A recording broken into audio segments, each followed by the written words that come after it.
Hi guys, this is your Gem in Year Tarot Reader. So this is pick a card reading. Tignan natin kung ano ang posibleng paparating sa buhay mo.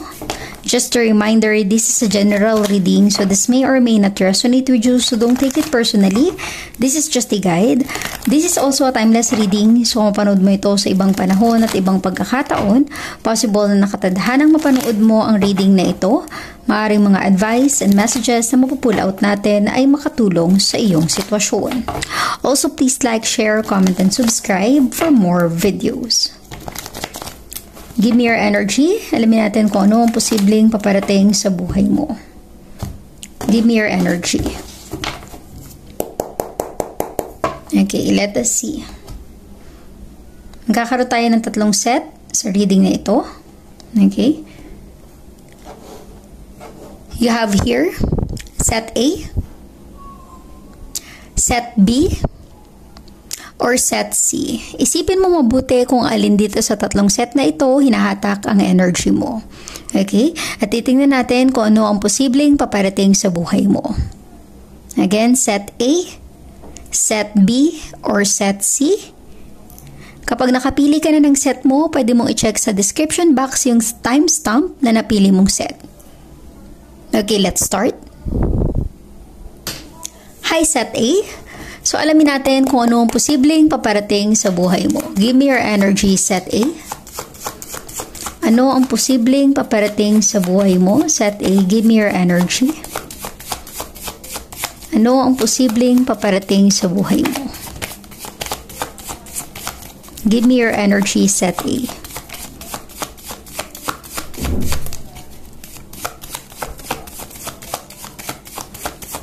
Give me your energy, set A. Okay. Set A, you have here the Seven of Wands, a fire sign. Maaaring ikaw ay connected with a fire sign, Aries, Leo, Sagittarius. You have the Eight of Cups, a water sign, Cancer, Scorpio, and Pisces. And the Four of Wands, a fire sign, Aries, Leo, and Sagittarius. Okay. So, I'm really getting here what set A with the Eight of Cups. Para bang there is something in your situation na gusto mong i-let go. You have the Seven of Wands. Ibig sabihin yan, may mga problema kang pinagdadaanan, very challenging, ang daming mga hadlang or balakid sa buhay mo, at para bang meron kang in-let go or binitawan. Set A. Let us clarify later on kung ano yung sitwasyon na ito. You have the Four of Wands. Four of Wands is stability and security. Okay? Maaaring iba sa inyo, may planong bumili ng bahay at lupa. Sarili mong property. You really want to have a secured life for your family. Let us clarify this, okay? Give me more energy. Ano ang posibleng paparating sa buhay ni set A? Okay. Six of Cups, a water sign, Cancer, Scorpio, and Pisces. Set A, posibleng there is someone from your past na magbabalik sa buhay mo. Be ready. Siya siguro yung nakagawa ng pagkakamali, kaya ikaw ay namong problema. Seven of Wands. May mga pinagdaanan kayo na hindi naging maganda, hindi naging okay. Tingin ko, nagkahiwalay kayo na hindi kayo in good terms. At posibleng gusto niyang magbalik sa buhay mo. Para sa ibang set A, maaring kayo ay kasal ng person na ito or posibleng in a relationship. Pero para bang gusto niyang maitama yung pagkakamali, gusto niya ng second chance, maaaring namimiss mo siya or namimiss ka niya with the Six of Cups. So resonate as it is, set A. Merong nakakamiss at posibleng merong magbalik from your past.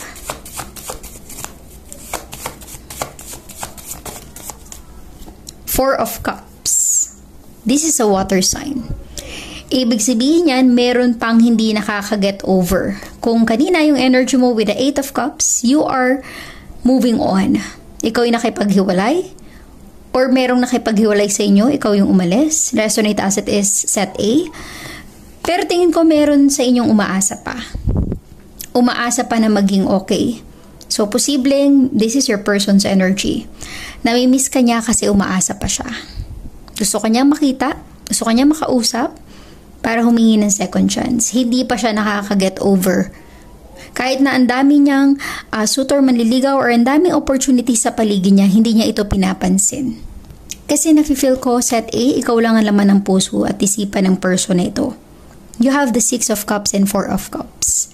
Ibig sabihin yan, mahal ka niya. Yun nga lang, para bang naka-move on ka na. Give me more energy for set A. Energy for set A.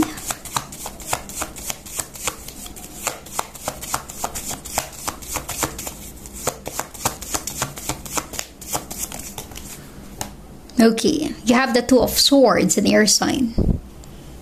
Ibig sabihin yan, para sa ibang set A, maaaring you are in a current relationship. Meron kang karelasyon ngayon at may gustong magbalik sa buhay mo. Because you have an option, 2 of Swords. Para bang may kailangan kang pagpilian sa kanila, sino ang pipiliin mo, set A?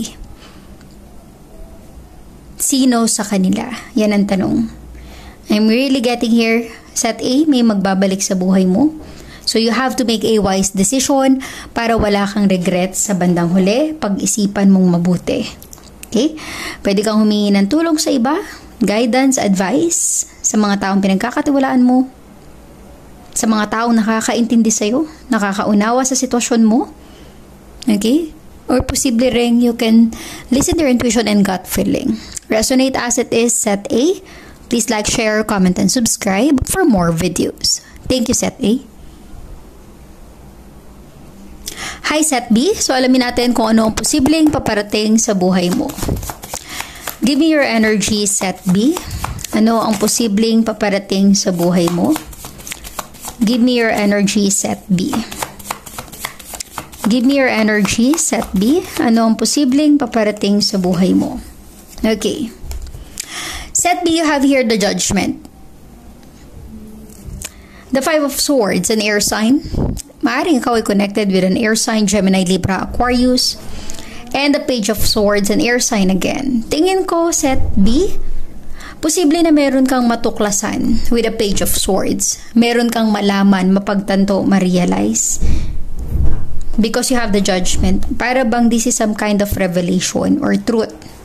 Okay? Judgment. Yung para bang finally, lumabas din ang katotohanan. Ito siguro yung dahilan kung bakit nagkaroon kayo ng conflict. Magkakaroon kayo ng conflict ng person mo or kung sino man ang connected sa'yo, set B. Magkakaroon kayo ng disagreement or discussion. Hindi kayo magkasundo or magkaunawaan because of this revelation. Page of Swords. Meron kang malalaman or matutuklasan, set B. Okay? And this will come into light. Okay, so be ready kung ano man yung malalaman or matutuklasan mo. Let us get more energy for you. Give me more energy for set B. You have the Queen of Wands, a fire sign. Possible na connected ka with a fire sign, Aries, Leo, and Sagittarius. Pero tingin ko ang energy mo ngayon, set B, para bang nakafocus ka sa mga bagay na importante sa'yo. Kahit na may mga pinoproblema ka. 5 of Swords. Hindi mo hinahayaan na maging dahilan nito para ma-stress ka. Hindi mo hinahayaan na magpadala ka sa emosyon mo. Kasi you have the Queen of Wands. Ibig sabihin yan, you are still inspired and motivated. Maaaring iba sa inyo, set B, may mga pinagkakaabalahan sa buhay na nakakatulong para makaiwas sa stress sa mga sitwasyon na pinagdadaanan mo. Let us get more energy for set B. Give me more energy for set B. I'm also getting here, set B, para bang freedom, kalayaan yung nafe-feel ko sa energy nito. Para bang naging malaya ka, Queen of Wands. Very happy, inspired, and motivated. You have the World. Ibig sabihin yan kung ano ang malalaman or matutuklasan mo ay posibleng magpabago ng takbo ng buhay mo. This information, this revelation, maaaring set you free. Nakalaya ka sa isang sitwasyon na hindi naman masaya. Nakawala ka sa problema. Okay? Let us get energy for set B. Give me more energy for set B. Para bang nasisense ko sa energy mo, set B, na kung ano man yung nalaman mo or natuklasan mo, ito yung nagbigay daan. Para mapagtanto mo na there's something better for you. May iba pang nakalaan para sa'yo. You have the Nine of Swords, an air sign. Maaring iba sa inyo connected with an air sign, Gemini, Libra, and Aquarius, but this energy tells me na ito yung kailangan mong iwasan, yung stress, pag-overthink. Tingin ko, this is not your energy, set B. Ang nafe-feel ko, this is your person's energy. Ikaw, inspired, motivated, ayaw mong stressin ang sarili mo sa conflict na ito, pero siya, hindi ba ka-get over? Namumroblema. Maaring siya yung nakagawa ng pagkakamali sa inyo. Kaya siya yung stress. Siya yung nag-overthink. Kung ano man yung nalaman mo, set B, or malalaman mo kung ano man na yung revelation na yan, maaaring ito yung magbibigay daan para makalaya ka sa problemang ito. Pero yung person na ito, para bang wala na siyang magawa. Tuluyan nang nagkaroon ng kalungkutan sa buhay niya. Pero nafe-feel ko sa energy mo, water sign, set B, para bang nakarelease or nakalaya ka sa sitwasyon at posibleng ito yung nagpabago ng takbo ng buhay mo. Okay? So resonate as it is, set B. Please like, share, comment, and subscribe for more videos. Thank you, set B. Hi, set C. So alamin natin kung ano ang posibleng paparating sa buhay mo. Give me your energy, set C. Ano ang posibleng paparating sa buhay mo? Give me your energy, set C. Give me your energy. Okay. Set C, wow. Be ready. You have the Two of Cups, a water sign. Maaring ikaw ay involved with a water sign, Cancer, Scorpio, and Pisces. You have the Ace of Pentacles, an earth sign, Taurus, Virgo, and Capricorn. And you have the Three of Pentacles, an earth sign. Okay? So, set C, it feels like there's an opportunity. Opportunity, blessing na darating sa buhay mo. A potential connection. You have a mutual connection with someone. Nagkakaintindihan, nagkakaunawaan kayo. It feels like this is love para sa ibang set C. Para sa iba ay partnership. Okay? A real connection. Yung tipong maaasahan mo. Tingin ko ang iba sa inyo, set C, matatagpuan yung person na ito sa iyong work, sa iyong career, Three of Pentacles. May possibility na kayo ay magkatrabaho. Nagkakaroon kayo ng pagkakataon na makilala ang isa't isa because the Three of Pentacles is some kind of a collaboration. Ibig sabihin ito, set C, may paparating na blessing and opportunity sa iyo na mabibigyan kayo ng pagkakataon na magkasama ng person na ito and to get to know more each other. At dun mo marirealize na meron kayong common interest. You have the Two of Cups. At nagkiklik kayong dalawa. Okay? So let us get more energy for you. Set C. Give me more energy for set C.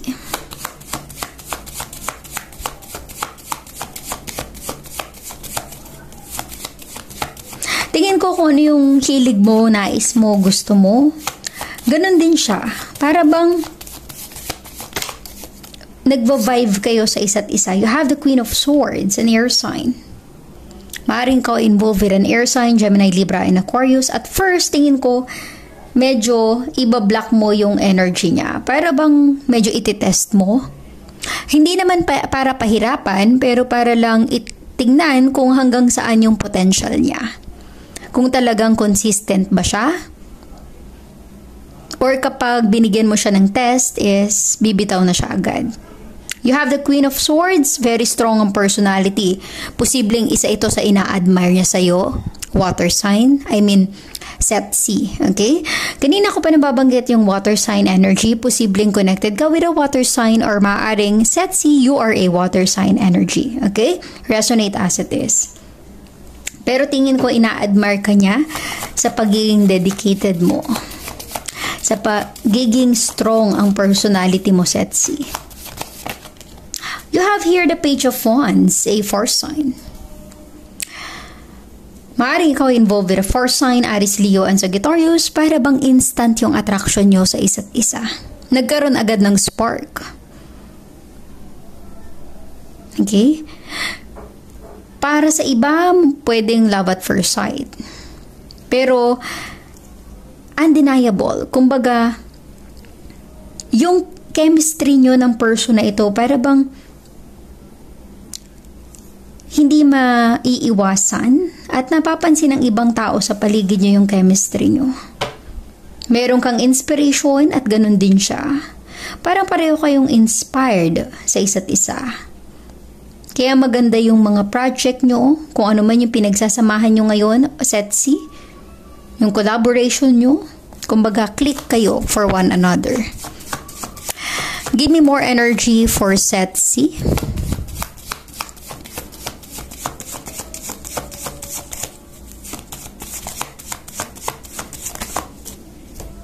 The full energy. Okay, ibig sabihin nito, Setsi, ayaw mong madaliin ang sitwasyon, okay? Ayaw mo ng instant. Gusto mo, you are just taking a leap of faith na kung talagang kayo ay meant to be, talagang pagtatagpuin kayo ng tadhana at talagang kayo ay magkakaroon ng chance para sa isa't isa. You are just going with the flow, Setsi. Ayaw mong istresin ang sarili mo, ayaw mong i-pressure ang sitwasyon, pero you are just having fun and enjoying your life. And that's great, Setsi. Ibig sabihin yan, hindi porket merong ibinigay sa'yo na blessing and opportunity, magkakandara pa ka na. Diba? Just take a leap of faith na kung talagang kayo ay para sa isa't isa, walang makakapaghiwalay sa inyo. Sa ngayon, Setsi, kung i-enjoy mo yung company ng isa't isa, yung samahan nyo, yung collaboration nyo, then you just have to go with the flow para wala masyadong stress at walang nagbe-pressure sa sitwasyon nyo. You just have to enjoy your situation right now. Okay? So resonate as it is, Setsi. Please like, share, comment, and subscribe for more videos. Thank you, Setsi.